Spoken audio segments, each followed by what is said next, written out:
Welcome বন্ধুরা, সবাই ভালো আছেন তো? আমরাও সবাই খুব ভালো আছি। আপনাদের জন্য নিয়ে এসেছি আজ গার্লিক বাটার ব্রোকলি। তার জন্য আমি একটা ব্রোকলি নিয়েছি প্রায় 600 গ্রামের মতো। তো ওটা আমি এখন একটু হালকা গরম জলের মধ্যে লবণ দিয়ে গুলিয়ে নিয়েছি জলটাতে। আর ওতে ব্রোকলিটা টুকরো টুকরো করে কেটে 15 মিনিটের জন্য ডুবিয়ে রেখে দেব, যাতে ব্রোকলি থেকে জার্ম কি পেস্টিসাইড যদি থাকে লবণ জলে ওটা নষ্ট হয়ে যায়। তো এইভাবে দেখুন কেটে নিচ্ছি। আর ডাঁটাগুলো আমি কেটে আলাদা রেখে দিচ্ছি, কারণ ডাঁটাগুলো দিয়ে সবজি বানালে একটা খুব ভালো টেস্টি সবজি বানানো যায়। রাঙালু দিয়ে, এর সাথে একটু ফুলকপি, এগুলো দিয়ে একটা সবজিও হয়ে যাবে। তাই ডাঁটাগুলো আর ফেলছি না, ডাঁটাগুলো আলাদা করে আমি রেখে দিয়েছি। আর এগুলো কেটে যে লবণ জলটা করেছিলাম এতে দেখুন ডুবিয়ে দিলাম। 15 মিনিট পরে এটা আমি জল থেকে ছেঁকে নেব। আর এটার জন্য যে গার্লিক, আদা টাদা নিয়েছি, পেঁয়াজ, এগুলো টুকরো টুকরো করে আমি কেটে নিচ্ছি। আর ধনেপাতা কুচি নিয়েছি, ওটাও আমি এইভাবে কেটে নেব চাকুর সাহায্যে। আর নিয়েছি একটু চিলি ফ্লেক্স, গোলমরিচ, আর নিয়েছি বাটার, লবণ। এই কয়েকটা উপকরণেই আমার রান্নাটা হয়ে যাবে। এখন গ্যাসের ওভেনে কড়াই বসিয়ে তার মধ্যে দিয়ে দিলাম বাটার। তো বাটারটা মেল্ট হয়ে গেলে ওর মধ্যে দিয়ে দিলাম রসুন কুচি। রসুনটা লাল লাল হয়ে গেলে ওর মধ্যে দিয়ে দিলাম কুচিয়ে রাখা পেঁয়াজ আর আদা আর চিলি ফ্লেক্স দিয়ে এটা ভালো করে নেড়ে নেব।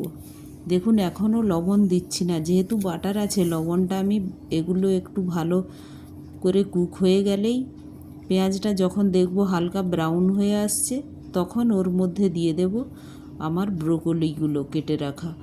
তো পেঁয়াজগুলো একদম লাল লাল করে ভাজছি না, হালকা লাল লাল করে ভাজছি, যাতে পেঁয়াজের ফ্লেভারটা একটু কাঁচা কাঁচা থাকলে ব্রোকলির সাথে খুব ভালো লাগে। এখন এর মধ্যে আমি দিয়ে দেব একটু লবণ। এটা ভালো করে নাড়াচাড়া করে যখন বাটারটার মধ্যে ভালোভাবে মিশে যাবে তখন ওর মধ্যে লবণ দেব। আমি ঢেকে এইভাবে কুক হতে দেব। কুক হলে তো ফ্লেভারটাও ভালো থাকে ঢেকে রান্না করলে। আর আপনারা এটা ওপেনলি রান্না করতে পারেন, কারণ ওপেনলি রান্না করলে পুরো গ্রিন ভাবটা নষ্ট হয় না। আর এটা ঢাকলেও ভালো নষ্ট হয় না, গ্রিন ভাবটা থাকে। তো আমি এইভাবে ঢেকে কুক করে নিচ্ছি। আর দেখুন প্রায় হাফ কুক হয়ে গিয়েছে। তো এই সময় আমি ওর মধ্যে আগে থেকে ঠান্ডা জলে 1 টিস্পুন কর্নফ্লাওয়ার গুলিয়ে রেখেছিলাম, এটা দিয়ে দেব।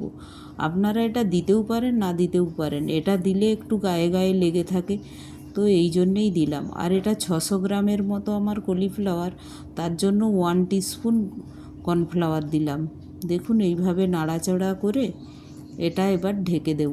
তো কর্নফ্লাওয়ারটা একটু ওর মধ্যে লেগেও যাবে আর কুকও হয়ে যাবে কলিফ্লাওয়ারটা। দেখুন 2 মিনিট মতো আমি এটা ঢেকে রেখেছিলাম। তো এই ব্রোকলিগুলো কুক হয়ে গিয়েছে। এখন ওর মধ্যে দিয়ে দিলাম গোলমরিচের গুঁড়ো আর ধনেপাতা কুচি দিয়ে নাড়াচাড়া করে আবার ঢেকে দিলাম। এখন আমার গ্যাসটা বন্ধ করে দেব, কারণ রান্নাটা আমার কমপ্লিট। পুরো রান্নাটা হতে 7 থেকে 8 মিনিটই সময় লাগে। দেখুন একটু ঠান্ডা হতে দিয়েছিলাম, এসে কত সুন্দর হয়ে গিয়েছে। তো আমার রেসিপিগুলো যদি ভালো লাগে একটা লাইক, শেয়ার ও সাবস্ক্রাইবও করে দেবেন। আর অবশ্যই দেখতে হবে রুম্পার হেলদি ফুড চ্যানেলটি। আর সাবস্ক্রাইব করে দিলে আপনাদের কাছে প্রথমে নোটিফিকেশান চলে যায়। তো অবশ্যই সাবস্ক্রাইব করে দেবেন একটা।